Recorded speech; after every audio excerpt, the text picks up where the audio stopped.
സ്നേഹവന്ദനം. MKM CSI Perumpazhuthoor ഇടവകയായി ക്രമീകരിച്ചിരിക്കുന്ന ഈ പ്രത്യേകമായ ആരാധനയിലേക്ക് നിങ്ങളെല്ലാവരെയും ഹാർദവമായി സ്വാഗതം ചെയ്യുന്നു. പ്രാർത്ഥനയോടുകൂടെ നമുക്ക് ഈ ആരാധന ആരംഭിക്കാം. പരിശുദ്ധനായ ഞങ്ങളുടെ ദൈവമേ, സ്വർഗീയ നല്ല പിതാവേ, അനുഗ്രഹമേറിയ ഒരു പരിശുദ്ധ ദിവസം കൂടെ ഞങ്ങൾക്ക് ഏവർക്കും ദാനമായി തന്നു. ഈ രാവിലെ സമയം വളരെ സന്തോഷത്തോടുകൂടെ വ്യത്യസ്ത ഇടങ്ങളിലായിരുന്നു കൊണ്ട് ജീവന്റെ ഉടയവനായ ദൈവത്തെ സത്യത്തിലും ആത്മാവിലും ആരാധിച്ച് മഹത്വപ്പെടുത്തുവാനും ജീവിതത്തിൽ സ്വർഗീയമായ നന്മയും ആശ്വാസവും കണ്ടെത്തുവാനും വലിയൊരു ഭാഗ്യം ഞങ്ങൾക്ക് ദൈവം നൽകിയതുകൊണ്ട് നന്ദിയോടെ ഞങ്ങൾ അങ്ങയെ വാഴ്ത്തുന്നു. കരുണയുള്ള കർത്താവെ, കലുഷിതമായ വേദനയുള്ള സങ്കടമുള്ള ഒരു പ്രത്യേകമായ കാലഘട്ടത്തിൽ ദൈവം നൽകുന്ന ആശ്വാസത്തിനായും സമാധാനത്തിനായും ഞങ്ങൾ ഏറ്റവും വിനയത്തോടുകൂടെ പ്രാർത്ഥനയോടുകൂടെ നിന്റെ സന്നിധിയിലേക്ക് അടുത്തു വരുന്നു. ഈ ആരാധന മുഖാന്തരം കർത്താവ് ഞങ്ങളെ സ്നേഹിക്കണമേ. സ്വർഗീയമായ ശബ്ദം ഞങ്ങളെ കേൾപ്പിക്കണമേ. അവിടുത്തെ ആശ്വാസം ഞങ്ങളുടെ ഉള്ളത്തിൽ അവിടുന്ന് പകരണമേ. വിവിധ ഇടങ്ങളിൽ കുടുംബങ്ങളിൽ ആയിരുന്നു കൊണ്ട് ഈ ആരാധനയിൽ പങ്കുചേരുന്ന എല്ലാ പേർക്കും ദൈവികമായിരിക്കുന്ന എല്ലാ നന്മകളും ആശ്വാസങ്ങളും ദൈവമായ കർത്താവെ അവിടുന്ന് ദാനമായി പകരണമേ. യേശുവിൻ നാമത്തിൽ ഞങ്ങളുടെ പ്രാർത്ഥന കൃപയുണ്ടായി കേൾക്കണം, സ്വർഗീയ നല്ല പിതാവേ. ആമേൻ. പാഠപുസ്തകത്തിലെ 91 ഗീതം, ഹാ കൂടി നാം എല്ലാവരും ചേർന്ന് എന്നാരംഭിക്കുന്ന പാട്ട് നമുക്ക് ഒരുമിച്ച് പാടാം.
നമുക്ക് നമ്മുടെ തലകളെ ഉണക്കാം. ദൈവത്തിൻ്റെ സന്നിധിയിൽ നമുക്ക് ചില നിമിഷങ്ങൾ ആത്മാർത്ഥമായി നമ്മുടെ ജീവിതത്തിലെ എല്ലാ തരത്തിലുമുള്ള പാപങ്ങളെയും ഉണർന്നുകൊണ്ട് ദൈവം നൽകുന്ന പാപക്ഷമയ്ക്കായും ദൈവികമായ സമാധാനത്തിനായും കർത്താവിനോട് വിനയമായി പ്രാർത്ഥിക്കാം. ദൈവത്തിൻ്റെ പരിശുദ്ധ വചനം നമ്മെ വളരെ വ്യക്തമായി ഓർമ്മപ്പെടുത്തുന്നു. നമുക്ക് പാപമില്ല എന്ന് നാം പറയുന്നുവെങ്കിൽ നമ്മെ തന്നെ വഞ്ചിക്കുന്നു. സത്യം നമ്മിൽ ഇല്ലാതെയായി. നമ്മുടെ പാപങ്ങൾ ഏറ്റുപറയുന്നുവെങ്കിൽ അവിടെ നമ്മോട് പാപങ്ങൾ ക്ഷമിച്ച് സകല അനീതിയും പോക്കി നമ്മെ ശുദ്ധീകരിക്കാൻ തക്കവണ്ണം വിശ്വസ്തനും നീതിമാനും ആകുന്നു. നമ്മുടെ വാക്കുകൾ കൊണ്ട്, നമ്മുടെ ചിന്തകൾ കൊണ്ട്, വ്യത്യസ്തങ്ങളായ പ്രവർത്തനങ്ങൾ കൊണ്ട് ദൈവ സാന്നിധ്യത്തിൽ നിന്നും ദൈവസ്നേഹത്തിൽ നിന്നൊക്കെയും അകന്നുപോയ ജീവിതത്തിൻ്റെ സങ്കടകരമായ നിമിഷങ്ങളെ വളരെ വിനയത്തോടുകൂടെ ഓർക്കാം. അതുകൊണ്ട് നല്ല കൂട്ടായ്മ ബന്ധങ്ങൾ നമുക്ക് നഷ്ടപ്പെട്ടു പോയി. നല്ല സ്നേഹബന്ധങ്ങൾ തകർന്നു പോകുവാൻ ഇടയായി തീർന്നു. ദൈവസ്നേഹത്തോടുകൂടെ, ദൈവകൃപയോടുകൂടെ, ക്ഷമയോടുകൂടെ കാര്യങ്ങൾ കാണുന്നതിനും പ്രവർത്തനങ്ങളിൽ ഏർപ്പെടുന്നതിനും പകരം ഭയങ്കരമായ ശത്രുതയും വൈരാഗ്യവും പിണക്കവും അസൂയയുമെല്ലാം നമ്മുടെ ഹൃദയങ്ങളെ ഭരിച്ചുകൊണ്ടിരിക്കുന്നു. അതുകൊണ്ട് വളരെ വിനയത്തോടുകൂടെ ഓർക്കണമേ, എൻ്റെ ജീവിതത്തിൽ നിന്നും ദൈവത്തിൻ്റെ വലിയ സാന്നിധ്യം നഷ്ടപ്പെട്ട് പോയിരിക്കുന്നു. ദൈവത്തിൻ്റെ കൃപ എൻ്റെ ജീവിതത്തിൽ ഇല്ലാതെയായി തീർന്നിരിക്കുന്നു. ഈ ആരാധനാവേള എനിക്ക് എൻ്റെ ദൈവത്തിങ്കിലേക്ക് മടങ്ങി വരാനായിട്ടുള്ള അവസരമാണ്. നമുക്ക് നമ്മുടെ ദൈവത്തിങ്കിലേക്ക് മടങ്ങി വരാനായിട്ടുള്ള അവസരമാണ്. ആരാണ് തൻ്റെ തെറ്റുകളെ, തൻ്റെ പാപങ്ങളെ വളരെ വാസ്തവമായി ഉണരുക, തൻ്റെ തെറ്റുകളെ ദൈവത്തിൻ്റെ സന്നിധിയിൽ ഏറ്റുപറയുക, ആത്മാർത്ഥമായി അനുതപിച്ച് ദൈവത്തോട് തൻ്റെ പാപങ്ങൾ ഏറ്റുപറഞ്ഞ് ഉപേക്ഷിക്കുന്ന ഏവർക്കും സ്നേഹവാനായ ദൈവം, കാരുണ്യവാനായ ദൈവം പാപക്ഷമ നൽകി തൻ്റെ പ്രിയമക്കളാക്കി അവൻ സ്വീകരിക്കുന്നു. ഇളയ മകനോട് വാത്സല്യപൂർവം ക്ഷമിച്ചവനായ ദൈവം ഈ പ്രത്യേകമായ സമയത്ത് നാം ആയിരിക്കുന്ന ഇടങ്ങളിൽ നമ്മുടെ അരികിലേക്ക് വന്ന് നമ്മെ ചേർത്തണയ്ക്കുവാൻ മതിയായവൻ. അദൃശ്യനായ ദൈവത്തെ വിശ്വാസത്തോടുകൂടെ നമുക്ക് സമീപിക്കാം. നമ്മുടെ പാപങ്ങൾ വളരെ ആത്മാർത്ഥമായി ഏറ്റുപറഞ്ഞ് കർത്താവിനോട് പ്രാർത്ഥിക്കാം.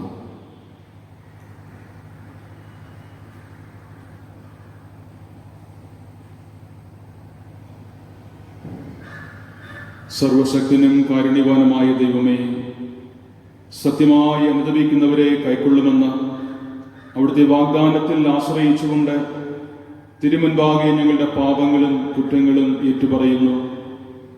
ദൈവമേ, ഞങ്ങൾ അങ്ങേക്ക് വിരോധമായി പാപം ചെയ്ത അവിടുത്തെ കൽപ്പനകളെല്ലാം ലംഘിച്ചിരിക്കുന്നു. അറിഞ്ഞും അറിയാതെയും വിചാരത്തിലും വാക്കിലും പ്രവൃത്തിയിലും ഞങ്ങൾ പിഴച്ചു.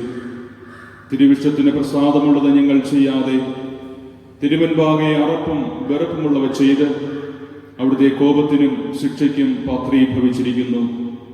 തിരുരാജ്യത്തിൻ്റെ കെട്ടുപണിയിൽ ഞങ്ങൾ അവിടുത്തോട് പങ്കാളികളാകാതെ ഞങ്ങളുടെ സ്വാർത്ഥ കാര്യങ്ങൾ അന്വേഷിച്ച് ജീവിച്ചു.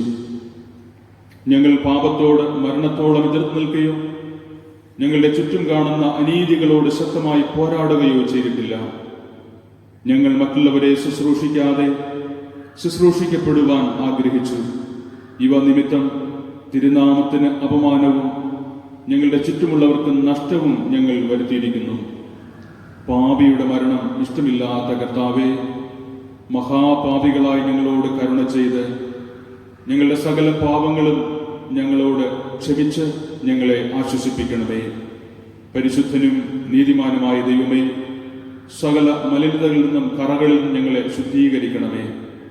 ഞങ്ങളുടെ ആയുഷ്കാലം മുഴുവനും നിഷ്കളങ്കമായി ജീവിച്ച് ലോകത്തിന്റെ വെളിച്ചമായി ശോഭിക്കാനും ഞങ്ങളുടെ കർത്താവായ യേശുക്രിസ്തുവിന്റെ വരവിൽ പ്രത്യാശയോടുകൂടെ എതിരേൽക്കാനും അവിടുത്തെ മഹത്വരാജ്യത്തിൽ നിത്യാനന്ദം അനുഭവിക്കാനും ഞങ്ങളെ യോഗ്യരാക്കണമേ. ആമേൻ. ഒരുത്തൻ പാപം ചെയ്തുവെങ്കിലും നീതിമാനായ യേശുക്രിസ്തു എന്ന കാര്യസ്ഥൻ നമുക്ക് പിതാവിന്റെ അടുക്കൽ ഉണ്ട്. അവിടെ നമ്മുടെ പാപങ്ങൾക്ക് പ്രായശ്ചിത്തം ആകുന്നു. നമ്മുടേതിന് മാത്രമല്ല, സർവ്വലോകത്തിന്റെ പാപത്തിനും തന്നെ. കരുണയുള്ള ദൈവം നമ്മുടെ എല്ലാ പേരുടെയും ആത്മാർത്ഥമായ പ്രാർത്ഥനാ ശബ്ദം കേട്ട് നമ്മോട് മനസ്സൊലിഞ്ഞ് നമ്മെ സ്നേഹിച്ച് തൻ്റെ മാറോട് ചേർത്ത് നമ്മെ ആശ്വസിപ്പിക്കുന്നു. പ്രിയമുള്ളവരെ, ഈ വലിയ സന്തോഷം ഹൃദയംഗമായി സ്വീകരിച്ചുകൊണ്ട് ദൈവസന്നിധിയിൽ നന്ദി നിറഞ്ഞ ഹൃദയത്തോടുകൂടെ നമുക്കെല്ലാവർക്കും ദൈവത്തിന് സ്തോത്രം അർപ്പിക്കാം. അതേ കർത്താവേ, നീ നൽകിയിരിക്കുന്ന എല്ലാ നന്മകൾക്കായും സ്തോത്രം, അനുഗ്രഹങ്ങൾക്കായി സ്തോത്രം, നിന്റെ എല്ലാ കൃപകൾക്കായി സ്തോത്രം. പ്രത്യേകമായി സമയത്ത് ഞങ്ങളുടെ എല്ലാ അനുതാപ പ്രാർത്ഥനകളും കേട്ട് ഞങ്ങളുടെ പാപങ്ങളെ ഞങ്ങളോട് ക്ഷമിച്ച് ഞങ്ങൾക്ക് നൽകിയ പാപക്ഷമയ്ക്കായും ദൈവത്തിൻ്റെ സന്നിധിയിൽ ഞങ്ങളെല്ലാവരും അങ്ങയെ സ്തുതിക്കുന്നു, അങ്ങേക്ക് സ്തോത്രം അർപ്പിക്കുന്നു. ആമേൻ, ആമേൻ. 116 സങ്കീർത്തനം 1 മുതൽ 14 വരെയുള്ള വാക്യങ്ങൾ നമുക്കൊരുമിച്ച് വായിക്കാം. 116 സങ്കീർത്തനം. യഹോവ എൻ്റെ പ്രാർത്ഥനയും യാചനകളും കേട്ടതുകൊണ്ട് ഞാൻ അവനെ സ്നേഹിക്കുന്നു. അവൻ തൻ്റെ ചെവി എങ്കിലേക്ക് ചായ്ച്ചതുകൊണ്ട് ഞാൻ ജീവകാലമൊക്കെയും അവനെ വിളിച്ചപേക്ഷിക്കും. മരണവാസങ്ങൾ എന്നെ ചുറ്റി, പാതാള വേദനകൾ എന്നെ പിടിച്ചു. ഞാൻ കഷ്ടവും സങ്കടവും അനുഭവിച്ചു. അയ്യോ യഹോവേ, എൻ്റെ പ്രാണനെ രക്ഷിക്കണമേ എന്ന് ഞാൻ യഹോവയുടെ നാമം വിളിച്ചപേക്ഷിച്ചു. യഹോവ കൃപയും നീതിയുമുള്ളവൻ, നമ്മുടെ ദൈവം കരുണയുള്ളവൻ തന്നെ. യഹോവ അല്പബുദ്ധികളെ പാലിക്കുന്നു. ഞാൻ എളിമപ്പെട്ടു, അവൻ എന്നെ രക്ഷിച്ചു. എൻ മനമേ, നീ വീണ്ടും സ്വസ്ഥമായിരിക്കാം. യഹോവ നിനക്ക് ഉപകാരം ചെയ്തിരിക്കുന്നു. നീ എൻ്റെ പ്രാണനെ മരണത്തിൽ നിന്നും, എൻ്റെ കണ്ണിനെ കണ്ണുനീരിൽ നിന്നും, എൻ്റെ കാലിനെ വീഴ്ചയിൽ നിന്നും രക്ഷിച്ചിരിക്കുന്നു. ഞാൻ ജീവനുള്ളവരുടെ ദേശത്ത് യഹോവയുടെ മുൻപാകെ നടക്കും. ഞാൻ വലിയ കഷ്ടതയിലായി എന്ന് പറഞ്ഞപ്പോൾ ഞാൻ വിശ്വസിച്ചു. സകല മനുഷ്യരെ ഭോഷ്ക് പറയുന്നു എന്ന് ഞാൻ എൻ്റെ പരിഭ്രമത്തിൽ പറഞ്ഞു. യഹോവ എനിക്ക് ചെയ്ത സകല ഉപകാരങ്ങൾക്കും ഞാൻ അവനെന്ത് പകരം കൊടുക്കും? ഞാൻ രക്ഷയുടെ പാനപാത്രം എടുത്ത് യഹോവയുടെ നാമം വിളിച്ചപേക്ഷിക്കും. യഹോവയ്ക്ക് ഞാൻ എൻ്റെ നേർച്ചകളെ അവൻ്റെ സകല ജനവും കാണുക കഴിക്കും. പിതാവിനും പുത്രനും പരിശുദ്ധാത്മാവിനും മഹത്വമുണ്ടാകട്ടെ, ആദ്യമെങ്കിലും ഇപ്പോഴും എന്നേക്കുമുള്ള പ്രകാരം തന്നെ. ആമേൻ. ഇപ്പോൾ ഒരു വേദഭാഗം വായിച്ച് കേൾക്കാം. വായനയ്ക്കായി തിരഞ്ഞെടുത്തിരിക്കുന്ന തിരുവചന വേദഭാഗം വിശുദ്ധ യോഹന്നാൻ എഴുതിയ സുവിശേഷം 14-ാം അധ്യായം 1 മുതൽ 7 വരെ. വിശുദ്ധ യോഹന്നാൻ എഴുതിയ സുവിശേഷം 14-ാം അധ്യായം 1 മുതൽ 7 വരെ. നിങ്ങളുടെ ഹൃദയം കലങ്ങിപ്പോകരുത്. ദൈവത്തിൽ വിശ്വസിപ്പിൻ, എന്നിലും വിശ്വസിപ്പിൻ. എൻ്റെ പിതാവിൻ്റെ ഭവനത്തിൽ അനേകം വാസസ്ഥലങ്ങൾ ഉണ്ട്. ഇല്ലെങ്കിൽ ഞാൻ നിങ്ങളോട് പറയുമായിരുന്നു. ഞാൻ നിങ്ങൾക്ക് സ്ഥലം ഒരുക്കുവാൻ പോകുന്നു. ഞാൻ പോയി നിങ്ങൾക്ക് സ്ഥലം ഒരുക്കിയാൽ ഞാൻ ഇരിക്കുന്ന ഇടത്ത് നിങ്ങളും ഇരിക്കേണ്ടതിന് പിന്നെയും വന്ന് നിങ്ങളെ എൻ്റെ അടുക്കൽ ചേർത്തുകൊള്ളും. ഞാൻ പോകുന്ന ഇടത്തേക്കുള്ള വഴി നിങ്ങൾ അറിയുന്നു. തോമസ് അവനോട്, കർത്താവേ, നീ എവിടെ പോകുന്നു എന്ന് ഞാൻ അറിയുന്നില്ല. പിന്നെ വഴി എങ്ങനെ അറിയും എന്ന് പറഞ്ഞു. യേശു അവനോട്, ഞാൻ തന്നെ വഴിയും സത്യവും ജീവനും ആകുന്നു എന്ന് പറഞ്ഞു. ഞാൻ മുഖാന്തരമല്ലാതെ ആരും പിതാവിന്റെ അടുക്കൽ എത്തുന്നില്ല. നിങ്ങൾ എന്നെ അറിഞ്ഞുവെങ്കിൽ പിതാവിനെയും അറിയുമായിരുന്നു. ഇന്നു മുതൽ നിങ്ങൾ എന്നെ അറിയുന്നു, അവനെ കണ്ടുപിടിക്കുന്നു എന്ന് പറഞ്ഞു. നിങ്ങൾ എന്നെ അറിഞ്ഞുവെങ്കിൽ എന്റെ പിതാവിനെയും അറിയുമായിരുന്നു. ഇന്നു മുതൽ നിങ്ങൾ അവനെ അറിയുന്നു, അവനെ കണ്ടുപിടിക്കുന്നു എന്ന് പറഞ്ഞു. ഈ വായിച്ചയുടെ തിരുവചന വേദഭാഗങ്ങളാൽ ദൈവം നമ്മെ അവരെയും സമൃദ്ധി അനുഗ്രഹിക്കുമാറാകട്ടെ. ദൈവത്തിന്റെ അതിപരിശുദ്ധ നാമത്തിന് മഹത്വം ഉണ്ടാകട്ടെ. ഈ പ്രത്യേകമായ ആരാധനയിൽ അല്പസമയം ദൈവവചന ധ്യാനത്തിനായി നാം പ്രാർത്ഥനയോടുകൂടെ ഒരുങ്ങുകയാണ്. ലോകമറിയപ്പെടുന്ന ഒരു സുവിശേഷകനായിരുന്നു ഡോക്ടർ ബില്ലി ഗ്രഹാം. അമേരിക്കയിൽ ധാരാളം സ്ഥലങ്ങളിൽ അദ്ദേഹത്തിൻ്റെ വചന ശുശ്രൂഷ കേൾക്കുന്നതിന്, ദൈവാനുഗ്രഹം പ്രാപിക്കുന്നതിന് ആയിരക്കണക്കിന് ആളുകൾ ഒരുമിച്ച് കൂടി വരാറുണ്ട്. വലിയ പട്ടണങ്ങളിൽ അദ്ദേഹത്തിൻ്റെ ശുശ്രൂഷ നടക്കുന്ന സമയത്ത് അവിടെ ധാരാളം ആളുകൾ ദൈവവചനം കേൾക്കുക മാത്രമല്ല, ആ പട്ടണങ്ങളിൽ കുറ്റകൃത്യങ്ങൾ ഒരുപാട് കുറയുകയും അനേകർ മാനസാന്തരപ്പെടുകയും ചെയ്യുന്നത് പതിവാണ്. അനേകരിൽ വലിയ മാറ്റങ്ങൾ പ്രകടമായി കാണുന്നത് പതിവായിരുന്നു. ഒരിക്കൽ അദ്ദേഹത്തിൻ്റെ ശുശ്രൂഷ നടക്കുന്ന ഇടത്തേക്ക് അമേരിക്കൻ പോലീസ് കടന്നു വന്നു. അദ്ദേഹത്തോട് ഇപ്രകാരം ചോദിച്ചു, എങ്ങനെയാണ് ഈ വൻ കാര്യങ്ങൾ, വലിയ മാറ്റങ്ങൾ സംഭവിക്കുവാൻ ഇടയായിത്തീരുന്നത്, കുറ്റകൃത്യങ്ങൾ കുറയുവാൻ ഇടയായിത്തീരുന്നത്, അനേകർ മാനസാന്തരപ്പെടുവാൻ ഇടയായിത്തീരുന്നത് എങ്ങനെയാണ് എന്ന് അദ്ദേഹത്തോട് ചോദിച്ചു. അദ്ദേഹം അവരെ കൂട്ടിക്കൊണ്ട് കൺവെൻഷൻ നടക്കുന്ന സ്റ്റേജിന്റെ അടിഭാഗത്തുള്ള ഒരു പ്രത്യേകമായ മുറിയിലേക്ക് കൊണ്ടുപോയി. എന്നിട്ട് അവിടെ ധാരാളം സഹോദരങ്ങൾ മുട്ടിന്മേൽ നിന്ന് കണ്ണുനീരോടുകൂടെ പ്രാർത്ഥിക്കുന്ന വലിയ കാഴ്ച ഈ പോലീസിനെ കാണിച്ചു. എന്നിട്ട് അവരോടായിട്ട് ബില്ലി ഗ്രഹാം ഇപ്രകാരം പറഞ്ഞു, this is my power house. ഇവിടെയാണ് എൻ്റെ ശക്തി കേന്ദ്രം. പ്രാർത്ഥനയാണ് ഞങ്ങളുടെ എല്ലാ ശുശ്രൂഷകൾക്കും അടിസ്ഥാന കാരണം. പ്രാർത്ഥനയാണ് ഞങ്ങളുടെ എല്ലാ ശുശ്രൂഷകളുടെയും വിജയം എന്ന് വളരെ വ്യക്തമായി അവരോട് പറയുവാൻ ഇടയായി തീർന്നു. പ്രിയമുള്ളവരെ, നമുക്ക് അംഗീകരിക്കുവാനായിട്ട് കഴിയുമോ കണ്ണുനീരോടുകൂടിയ പ്രാർത്ഥനകൾക്ക് മനുഷ്യന്റെ ജീവിതത്തെ എന്തുമാത്രം സ്വാധീനിക്കുവാൻ കഴിയുമെന്ന്? ജീവിതത്തിന്റെ കഠിനമായ സാഹചര്യങ്ങളെ നേരിടുന്നതിന്, ജീവിതത്തിൽ വ്യക്തമായ ആശ്വാസം കണ്ടെത്തുന്നതിന് പ്രാർത്ഥനയാണ് അനിവാര്യമായിരിക്കുന്ന ഏറ്റവും വലിയ ശക്തി. പ്രാർത്ഥനകൾ സാധാരണയായിട്ട് പറയാറുണ്ട്, അത് സ്വർഗത്തെ തുറക്കുന്ന താക്കോലാണ്.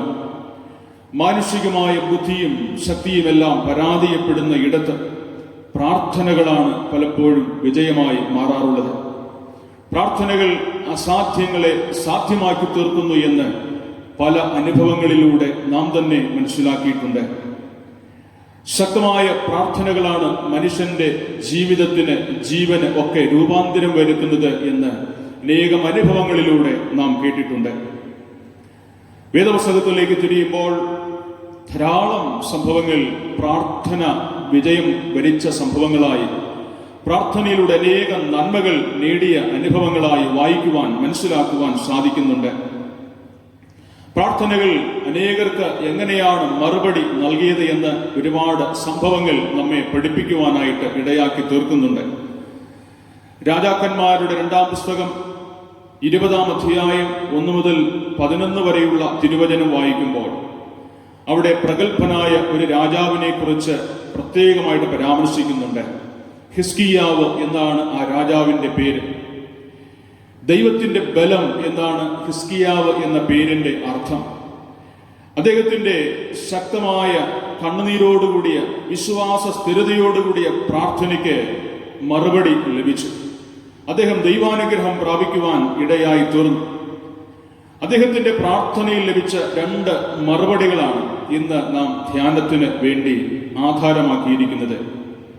ഹിസ്കിയാവ് ദൈവത്തിന്റെ സന്നിധിയിൽ പ്രാർത്ഥിച്ചപ്പോൾ അദ്ദേഹത്തിന് ലഭിച്ച 2 മറുപടികളിൽ വളരെ പ്രാധാന്യമുള്ള ഒന്ന്, അദ്ദേഹത്തിന്റെ ആയുസ് വർദ്ധിപ്പിക്കുവാൻ പ്രാർത്ഥന കാരണമായി മാറി. അദ്ദേഹത്തിന്റെ ആയുസ് വർദ്ധിപ്പിക്കുന്നതിന് പ്രാർത്ഥനയാണ് കാരണമായി മാറിയത് എന്ന് ഹിസ്കിയാവ് നമ്മോട് പറയുകയാണ്. ഹിസ്കിയാവ് തന്റെ ജീവിതത്തിൽ വളരെ പ്രഗത്ഭനായ ഒരു രാജാവാണ്. ദൈവത്തിന്റെ സന്നിധിയിൽ വളരെ ഭക്തനാണ്. വളരെയേറെ ദൈവാശ്രയമുണ്ടായിരുന്ന ഒരു വ്യക്തിയാണ് ഹിസ്കിയാവ്. ദൈവത്തിന് ഇഷ്ടമുള്ളത് മാത്രം എല്ലായ്പ്പോഴും ചെയ്യുവാൻ തൽപരനായിരുന്നു. എങ്കിലും അദ്ദേഹത്തിന്റെ ജീവിതത്തിൽ മരിക്കത്തക്ക ഒരു രോഗം അദ്ദേഹത്തെ പിടികൂടി. ജീവിതം വളരെ ശോഭനമായിരിക്കുന്ന സമയത്ത്, വളരെ പ്രഭാപൂരിതമായിരിക്കുന്ന സമയത്ത്, കുറ്റം പറയാത്ത വിധം എല്ലാ കാര്യങ്ങളും ക്രമീകരിച്ച് മുൻപോട്ട് പോകുന്ന സമയത്ത് മരിക്കത്തക്ക ഒരു രോഗം വളരെ അപ്രതീക്ഷിതമായി ഹിസ്കിയാവ് എന്ന രാജാവിനെ പിടികൂടുകയാണ്. മരിക്കത്തക്ക രോഗം പിടിപെട്ട് വളരെ ക്ഷീണാവസ്ഥയിൽ മനം നൊന്ത് ഭാരപ്പെട്ടിരിക്കുന്ന സമയത്ത് ദൈവത്തിന്റെ പ്രവാചകനായ യെശയ്യാവ് അദ്ദേഹത്തിന്റെ കൊട്ടാരത്തിലേക്ക് വന്നു. ഹിസ്കിയാവിനെ നോക്കി ഇപ്രകാരം പറഞ്ഞു: ഹിസ്കിയാവേ, നിന്റെ ഗ്രഹകാര്യം ക്രമത്തിലാക്കുക, നീ മരിച്ചു പോകും. ഹിസ്കിയാവേ, നിന്റെ ഗ്രഹകാര്യം ക്രമത്തിലാക്കുക, നീ മരിച്ചു പോകും എന്ന് പറയുമ്പോൾ ഭവനകാര്യങ്ങൾ, കുടുംബകാര്യങ്ങൾ, ഉള്ളറകളിലെ കാര്യങ്ങൾ, നിന്റെ അകത്തളങ്ങളിലെ കാര്യങ്ങൾ നീ ക്രമപ്പെടുത്തുക, നീ നേരെയാക്കുക. നീ മരിക്കാനായിട്ട് പോവുകയാണ്. നീ മരിച്ചു പോകും, ശേഷിക്കയില്ല എന്ന് തീർത്ത് പറയുന്ന ഒരവസരം നാം വായിക്കുകയാണ്. യെശയ്യാവ് വളരെ ശക്തമായ, വളരെ വ്യക്തമായ ഒരു സന്ദേശം ഹിസ്കിയാവിനോട് പങ്കുവയ്ക്കുകയാണ്. നീ നാട് ഭരിച്ചത് ശരി, നന്നായി കാര്യങ്ങളെല്ലാം ക്രമപ്പെടുത്തിയത് ശരി, പക്ഷേ അതെല്ലാം നീ മതിയാക്കി നിന്റെ വീട്ടിലേക്ക്, നീ നിന്റെ കുടുംബത്തിലേക്ക്, നിന്റെ അകത്തളങ്ങളിലെ ബന്ധങ്ങളിലേക്ക് നീ തിരിയുക. നീ അതെല്ലാം നോക്കി ക്രമം കെട്ടതിനെ ക്രമപ്പെടുത്തുക എന്ന് അദ്ദേഹത്തെ വളരെ വ്യക്തമായി ഓർമ്മപ്പെടുത്തുകയാണ്. പലർക്കും സ്വന്തം കുടുംബങ്ങൾ, അവരുടെ വ്യക്തിബന്ധങ്ങൾ, അവരുടെ മക്കൾ, ഭാര്യ ഭർത്തൃ ബന്ധം, അവരുടെ സ്വഭാവം, ഇതൊന്നും ക്രമമല്ല. പലരുടെയും കുടുംബ ജീവിതങ്ങൾ ക്രമമല്ല. കൂട്ടുകാരോടുള്ള ബന്ധങ്ങൾ, കൂട്ടുകാരോടുള്ള വഴികൾ, യാത്രകൾ ശരിയല്ല. അകത്തളങ്ങളിൽ അവർ ശീലിച്ചു വരുന്ന പല കാര്യങ്ങളും ശരിയല്ല, ക്രമം കെട്ടതാണ്. എങ്കിലും പലരുടെയും നാവിൽ നിന്ന് വരുന്നത് അടുത്തവരെ കുറിച്ചുള്ള ദോഷം പറച്ചിലാണ്, മറ്റുള്ളവരെ ഭരിക്കുന്നതിലാണ്, മറ്റുള്ളവരെ കുറ്റം കണ്ടെത്തി അതിനെക്കുറിച്ച് ഒരുപാട് പറഞ്ഞ് ആസ്വദിക്കുന്നതിലാണ് ഒരുപാട് പേരുടെ വിനോദം. ഒരുപക്ഷെ ആളുകളുടെ വർത്തമാനം കേട്ടാൽ, അവരുടെ വാക്കുകൾ കേട്ടാൽ എല്ലാം തികഞ്ഞവരാണ് എന്ന് തോന്നും. അത്തരത്തിൽ അവർ അവരുടെ കുറ്റം മറച്ചുവെച്ച് അടുത്തവരുടെ കുറ്റങ്ങൾ കണ്ടുപിടിക്കുവാനും അതിൽ പറഞ്ഞ് ആസ്വദിക്കുവാനും താല്പര്യപ്പെടുന്ന ഒത്തിരി പേരെ നമ്മൾ കണ്ടിട്ടുണ്ട്. ഹിസ്കിയാവിനോടുള്ള സന്ദേശം വളരെ വ്യക്തമാണ്. നിന്റെ ഗ്രഹകാര്യം, നിന്റെ ഉള്ളറകളിലെ കാര്യം നീ ക്രമത്തിലാക്കുക, മരിച്ചു പോകും. മരിക്കും മുൻപ് നിന്റെ വീട്ടുകാര്യം ക്രമമാക്കി നീ സന്തോഷിക്കുക, നിന്റെ കുടുംബകാര്യങ്ങൾ ക്രമമാക്കി നീ സന്തോഷിക്കുക എന്ന് അദ്ദേഹത്തെ ഓർമ്മപ്പെടുത്തുകയാണ്. പ്രിയമുള്ളവരെ, ഈ സന്ദേശം എല്ലാ കാലത്തും എല്ലാ പേർക്കും വേണ്ടിയുള്ള സന്ദേശമാണ്. മരണം എല്ലാ പേരുടെയും പടിവാതിൽക്കൽ വന്ന് നിൽപ്പുണ്ട്. മരണം എല്ലാ പേരുടെയും അടുക്കലേക്ക് വന്ന് നിൽപ്പുണ്ട്. എപ്പോഴാണെന്ന് മാത്രം അറിയില്ല. ആ തരത്തിൽ എല്ലാവരുടെ സമീപത്ത് വന്ന് എത്തിയിട്ടുണ്ട്. അതുകൊണ്ട് എല്ലാ പേരോടുമുള്ള സന്ദേശം ഇതാണ്: നിങ്ങൾ നിങ്ങളിലേക്ക് തിരിയുക, നിങ്ങളുടെ ഉള്ളറകളിലേക്ക്, നിങ്ങളുടെ കുടുംബങ്ങളിലേക്ക്, നിങ്ങളുടെ ഹൃദയത്തിലേക്ക് തിരിയുക. അവിടെ ക്രമം കെട്ട ഒരുപാട് കാര്യങ്ങളുണ്ട്, കണ്ടെത്തി ക്രമപ്പെടുത്തുക എന്ന് വളരെ വ്യക്തമായി ഹിസ്കിയാവിനോട് പറയുന്ന സന്ദേശം നമ്മുടെ എല്ലാ പേരോടും ഈ കാലഘട്ടത്തിൽ വളരെ ശക്തമായി ദൈവാത്മാവ് പങ്കുവയ്ക്കുകയാണ്. ഹിസ്കിയാവ് ഈ പ്രത്യേകമായ സമയത്ത് എന്താണ് അടുത്ത് പ്രതികരിക്കാനായിട്ട് പോകുന്നത്? എന്താണ് അദ്ദേഹം ചെയ്യാനായിട്ട് പോകുന്നത്? വചനം നമ്മെ പഠിപ്പിക്കുന്നു. അദ്ദേഹം ചെയ്യുന്ന ഒരേ ഒരു കാര്യം, അദ്ദേഹത്തിന്റെ മുഖം ചുവരിന് നേരെ തിരിച്ച് കണ്ണുനീരോടെ പ്രാർത്ഥിച്ചു. അദ്ദേഹം വേറെ ഒരിടത്തേക്കും ഓടാനായിട്ട് പരിശ്രമിച്ചില്ല. സ്വന്തം ജീവിതത്തിന്റെ കുറവുകളെ കണ്ടെത്തി, സ്വന്തം ജീവിതത്തിന്റെ പ്രശ്നങ്ങളെ കണ്ടെത്തി, പാപങ്ങളെ കണ്ടെത്തി, ദൈവത്തിന്റെ സന്നിധിയിൽ കണ്ണുനീരോടെ വാവിട്ട് നിലവിളിച്ച് പ്രാർത്ഥിക്കുവാനായിട്ട് തയ്യാറായി. എന്താണ് പ്രാർത്ഥനയുടെ പ്രതിഫലം അദ്ദേഹത്തിന് ലഭിച്ചത്? പ്രാർത്ഥനയ്ക്കുള്ള മറുപടിയായി അദ്ദേഹത്തിന് എന്താണ് ലഭിച്ചത്? വചനം നമ്മെ ഓർമ്മപ്പെടുത്തുന്നു, വചനം നമ്മെ പഠിപ്പിക്കുന്നു. ആയുസ്സിൽ 15 ആണ്ടുകൂടെ ദൈവം തമ്പുരാൻ ദീർഘമാക്കി അദ്ദേഹത്തെ അനുഗ്രഹിച്ചു. മരിക്കാനായിട്ട് പോകുന്നു എന്ന് പറഞ്ഞ മനുഷ്യന് 15 വർഷം കൂടെ ആയുസ്സിൽ നീട്ടി നൽകി ദൈവം ഹിസ്കിയാവിനെയും അനുഗ്രഹിച്ചു എന്ന് നാം വചനത്തിലൂടെ വായിക്കുന്നു. പ്രിയമുള്ളവരെ, ഓർക്കണമേ, നമ്മൾ കരഞ്ഞില്ല എങ്കിലും, നമ്മൾ ഒരുപക്ഷെ പ്രാർത്ഥിക്കുവാൻ തയ്യാറായില്ല എങ്കിലും ഒരുപാട് പേരുടെ കരച്ചിലാണ്, ഒരുപാട് പേരുടെ ആത്മാർത്ഥമായ പ്രാർത്ഥനയാണ് നമ്മുടെ ആയുസ്സിന്റെ ദൈർഘ്യം എന്നുകൂടെ ഓർക്കുവാനായിട്ട് ഇടയായി തീരണം. അതുകൊണ്ട് ദൈവത്തിന്റെ സന്നിധിയിൽ വിനയപ്പെടുവാൻ ഇടയായി തീരണം. ഞാനേ നിലനിൽക്കുന്നത്, ഞാനേ ജീവിക്കുന്നത്, എന്റെ ആയുസ്സിന്റെ ഓരോ നാളും ഓരോ നിമിഷവും ദൈവത്തിന്റെ ദാനമാണ് എന്ന് ഓർക്കുമ്പോൾ എന്റെ ജീവിതത്തിന്റെ കുറവുകളെ കണ്ടെത്തി, എന്റെ ജീവിതത്തിന്റെ ബലഹീനതകളെ, പാപങ്ങളെ കണ്ടെത്തി അവയെ ക്രമപ്പെടുത്തുവാനായിട്ടുള്ള ബോധ്യം എനിക്കുണ്ടാകും. പ്രിയമുള്ളവരെ, ആത്മാർത്ഥമായ കണ്ണുനീരോടുകൂടിയ വിശ്വാസ സ്ഥിരതയോടുകൂടിയ പ്രാർത്ഥനയാണ് നമ്മെ അതിന് സഹായിക്കുന്നത്. രണ്ടാമത്, ഹിസ്കിയാവ് പ്രാർത്ഥിക്കുമ്പോൾ അദ്ദേഹത്തിന് ലഭിക്കുന്ന മറുപടി, അദ്ദേഹത്തിന് ലഭിക്കുന്ന ഈ അനുഗ്രഹം, വചനം നമ്മെ പഠിപ്പിക്കുകയാണ്. പ്രാർത്ഥന മുറിവുകളെ സൗഖ്യമാക്കും. പ്രാർത്ഥന മുറിപ്പാടുകളെ സൗഖ്യമാക്കുന്നു എന്ന് തിരുവചനം വളരെ വ്യക്തമായി പഠിപ്പിക്കുന്നു. ഹിസ്കിയാവ് നമ്മോടത് പറയുകയാണ്. യഹോവ എന്റെ ബലം എന്നാണ് ഹിസ്കിയാവ് എന്ന പേരിന്റെ അർത്ഥം. എങ്കിലും ഹിസ്കിയാവിന്റെ ശരീരത്തിൽ മുറിവുണ്ട്, വ്രണമുണ്ട്. ശരീരത്തിനും മനസ്സിനും വ്രണം ബാധിച്ചിട്ടുണ്ട്. പേരും പ്രവൃത്തിയുമെല്ലാം ദൈവീകമാണ്. പലരുടെയും അനുഭവം അതാണ്, പേരും പ്രവൃത്തിയുമെല്ലാം ദൈവീകമാണ്. എന്നാൽ പലരുടെയും ജീവിതങ്ങളിൽ മുറിപ്പാടുകൾ അവശേഷിക്കുകയാണ്. പുറമേ ഇല്ല എങ്കിലും അകത്തളങ്ങളിൽ ഒരുപാട് മുറിപ്പാടുകളുണ്ട്, ബന്ധങ്ങളിൽ ഒരുപാട് മുറിപ്പാടുകളുണ്ട്. ചീഞ്ഞ് നാറുന്ന അനുഭവത്തിലെ വ്രണങ്ങൾ ചിലരുടെ ശരീരത്തിൽ, ചിലരുടെ ജീവിതങ്ങളിൽ ഉണ്ട് എന്ന് നമ്മൾ തിരിച്ചറിയുകയാണ്. എവിടെയെല്ലാം ചില വേദനകൾ ഉണ്ടോ, ചില മുറിപ്പാടുകളുണ്ടോ, അതിന് ചില കാരണങ്ങൾ ഉണ്ട് എന്ന് നമ്മൾ അറിയും.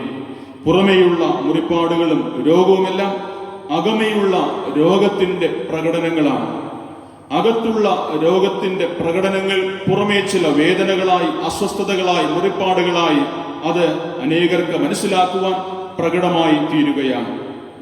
ഇത് എല്ലാം മരണത്തിന് കാരണമായി തീരും എന്ന് വചനം നമ്മെ പഠിപ്പിക്കുന്നു. അതുകൊണ്ടാണ് ഹിസ്കിയാവിനോട് യെശയ്യാ പ്രവാചകൻ പറഞ്ഞത്, നീ മരിച്ചു പോകും, നിന്റെ ഗ്രഹകാര്യം ക്രമത്തിലാക്കുക. ബന്ധങ്ങളിൽ വന്ന മുറിവുകൾ, മനസ്സിനുണ്ടായ മുറിവുകൾ, അത് ഭേദമാകുന്നത്, അത് സൗഖ്യമാകുന്നത് ദൈവത്തോടുള്ള കണ്ണുനീരോടുകൂടിയ പ്രാർത്ഥനയിലൂടെ മാത്രമാണ്. മരണകരമായി തീർന്നിരിക്കുന്ന ഒരുപാട് രോഗങ്ങൾക്ക്, ഒരുപാട് വേദനകൾക്ക് ആശ്വാസം ലഭിക്കുന്നത് ദൈവത്തോടുള്ള പ്രാർത്ഥനയുടെ അടിസ്ഥാനത്തിലാണ്. പലരുടെയും ജീവിതത്തിൽ ഈ മുറിപ്പാടുകൾ പാപങ്ങളാണ് എന്നുകൂടെ നമ്മൾ കാണും. അതുകൊണ്ട് പൗലോസ് അപ്പോസ്തലൻ റോമർക്ക് ലേഖനം എഴുതുമ്പോൾ 6-ാം അധ്യായം 23-ാം വാക്യത്തിൽ പറയുന്നു, പാപത്തിന്റെ ശമ്പളം മരണമാണ്. അതിനുള്ള മോചനത്തിന് എന്ത് ചെയ്യാം? ഈ പാപം കൊണ്ടുള്ള മുറിപ്പാടുകൾ ഉറണം. അതുമായി ബന്ധപ്പെട്ട് നിലനിൽക്കുന്ന മരണഭയം, ഇത് മാറുന്നതിന് എന്ത് ചെയ്യാം? ഹിസ്കിയാവ് നമ്മോട് പറയുന്നു, കണ്ണുനീരോടുകൂടെ ആ പാപത്തിന്റെ പിടിയിൽ നിന്നുള്ള മോചനത്തിനായി, മരണഭയത്തിൽ നിന്നുള്ള മോചനത്തിനായി ദൈവത്തോട് പ്രാർത്ഥിക്കാം. പ്രിയമുള്ളവരെ, നമ്മുടെ ജീവിതത്തിൽ നമ്മൾ ഓർക്കേണ്ടുന്ന വലിയ ഒരു സത്യമുണ്ട്.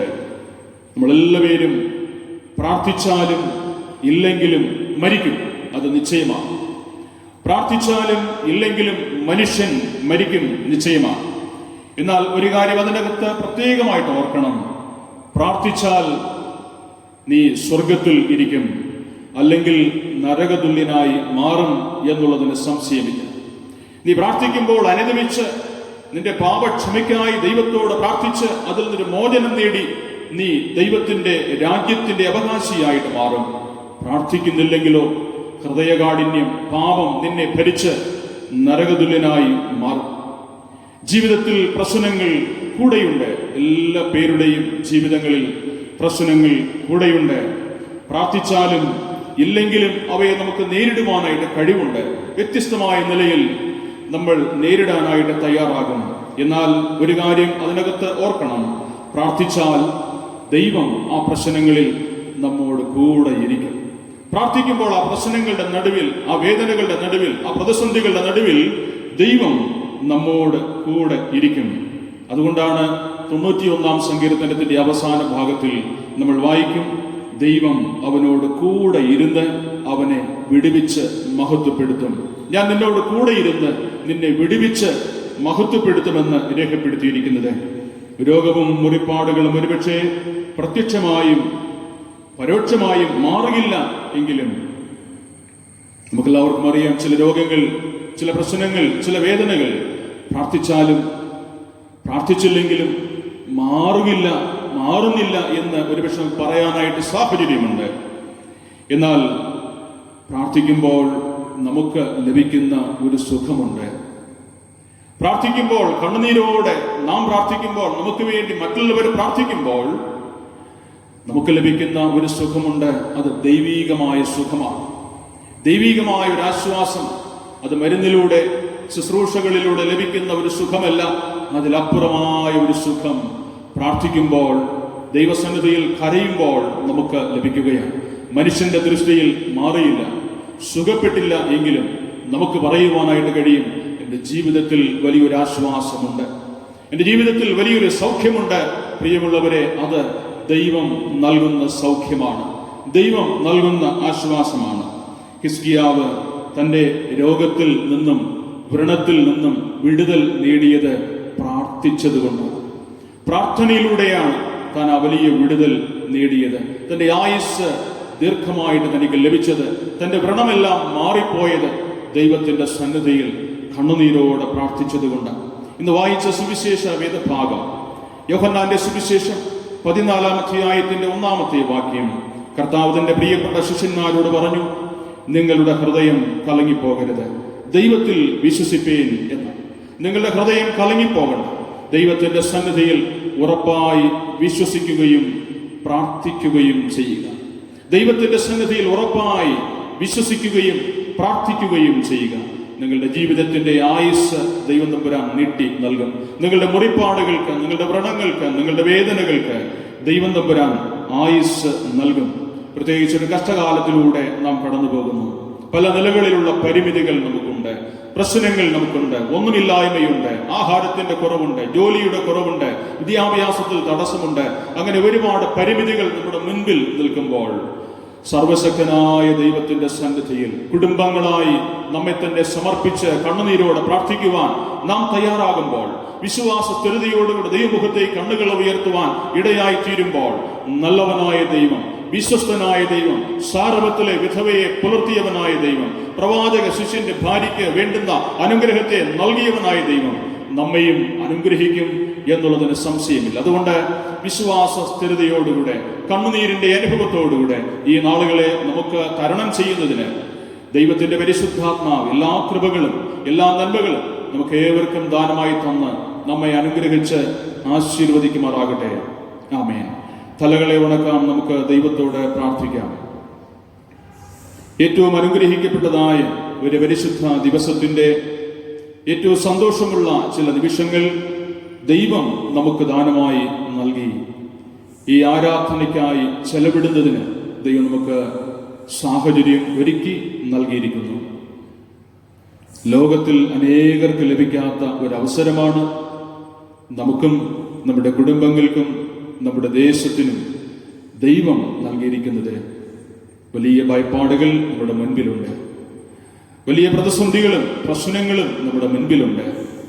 എങ്ങനെയാണ് ഇവയെല്ലാം തരണം ചെയ്യുവാൻ സാധിക്കുക എന്ന വലിയ വേദന നമ്മുടെ മുൻപിലുണ്ട്.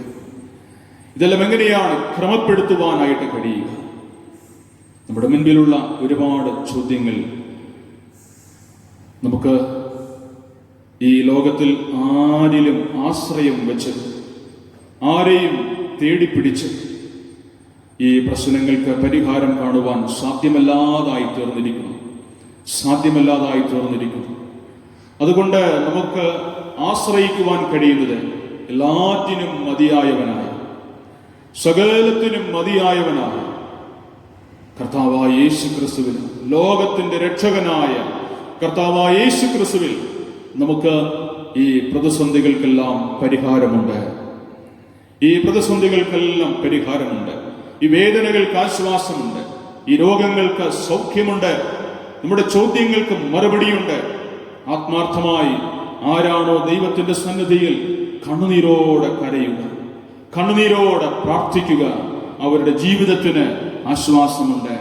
യേശു കർത്താവ് കാൽവറിയിലേക്ക് നടന്ന് നീങ്ങുന്ന സമയത്ത് ചുറ്റിലും നിന്ന അനേകം സ്ത്രീകൾ, അനേകം പ്രിയപ്പെട്ടവർ കണ്ണുനീരോടെ അലമുറയിട്ട് കരയുകയാണ്. കർത്താവ് അവരെ ചൊല്ലി, അവരെ നോക്കി പറഞ്ഞു, പ്രിയപ്പെട്ട സഹോദരങ്ങളെ, പ്രിയപ്പെട്ട ജെറുസലേം പുത്രിമാരെ, നിങ്ങൾ എന്നെ ചൊല്ലി കരയണ്ട. നിങ്ങൾ നിങ്ങളെയും നിങ്ങളുടെ മക്കളെയും ചൊല്ലി കരവിൻ. പ്രിയമുള്ളവരെ, ഈ നാളുകളിൽ നമുക്ക് ലഭിക്കുന്ന വലിയൊരു ആലോചന അതാണ്. നമ്മുടെ കുടുംബങ്ങളിലായിരുന്നു കൊണ്ട് നമുക്ക് വേണ്ടി, നമ്മുടെ തലമുറകൾക്ക് വേണ്ടി, നമ്മുടെ ദേശത്തിന് വേണ്ടി കണ്ണുനീരോടെ പ്രാർത്ഥിക്കുക. പ്രാർത്ഥനയാൽ സാധിക്കാത്ത ഒരു കാര്യവും ഇല്ല. പ്രാർത്ഥനയാൽ വിജയിക്കാത്ത ഒരു കാര്യവും ഇല്ല.